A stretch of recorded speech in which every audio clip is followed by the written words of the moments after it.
So I am Kathleen Rhodes here on November 13th, 2020, in my home in Norfolk, Virginia, interviewing David Palmer. You had been working at the library, I guess maybe not quite 2 years by the time, or right around 2 years by the time this happened in 1980.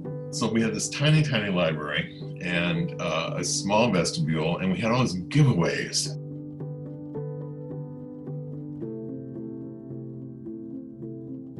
It's just a matter of, well, why don't we put these in the vestibules too as giveaways? And it didn't seem to be nobody seemed to care. It's like, it just happened. I don't remember any conversation about it at all. It just, but I do know it was Bob who was instrumental in bringing it into the library. And so that probably, maybe a year, I don't know, no big deal, maybe less than a year. And then it all blew up. The Rock Church is how I remember it. And the other evangelical churches in the area getting all upset about having this paper and corrupting children, or whatever it is they say, and made a huge deal out of it. And then it certainly did make the papers at that point, the press.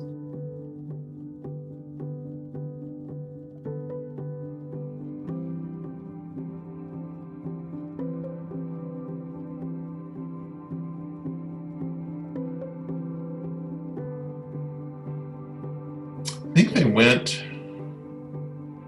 to the library board first. I'm sure that's how the opposition, let's put it that way, went to the library board. And the library board was, I did go to a couple of those meetings. I remember being in the audience. The library board was led by, really guided by Marcy. And Marcy had taken, I think, a very even approach to it. Wouldn't remove the paper from the vestibule, but her first effort was to try to get it the whole conversation shut down. They must have taken a vote. I remember the city council meeting more vividly than I remember the library board meeting, but they must have taken a vote, and it didn't change anything. Yeah, so, I think I did some reading. A lot of it was in Our Own because they covered it really well. That's good. But I guess in April is when the library board recommended that they keep a single copy. Is that how that came about? Mm-hmm. Okay. I know that was the end result. And I always thought that was a reasonable result, to be perfectly honest. If we could have one issue of Time, and why can't you just have one issue of the gay newspaper? Now, on the other hand, it was the emotional side of this, of it being them going after the gay and lesbian newspaper. So I was divided in how I felt about all of this. Get rid of that stuff out of the vestibule.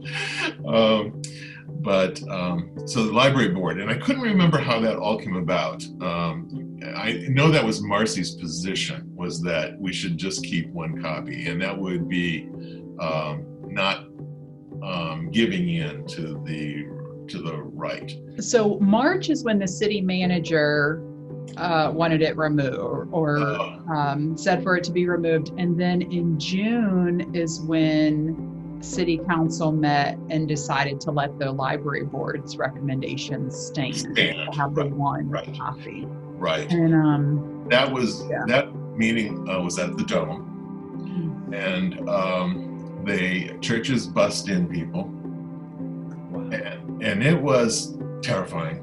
That was very.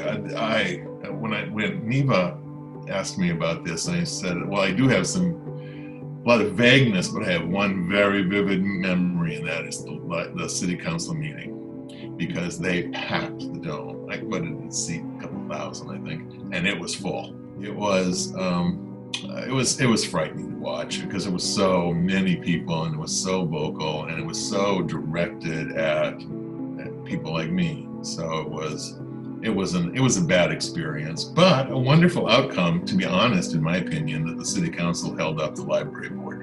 I'm so glad you piece that timeline together for me because I had lost it. But I'm so glad that the council, really stood up to the city manager and stood for the library. I don't even know that in this day and age that always happens, but it was a great experience. That was a good part. The outcome was a good part, and I was very pleased with the fact that we could keep it. I have one copy. That was fine with me. So.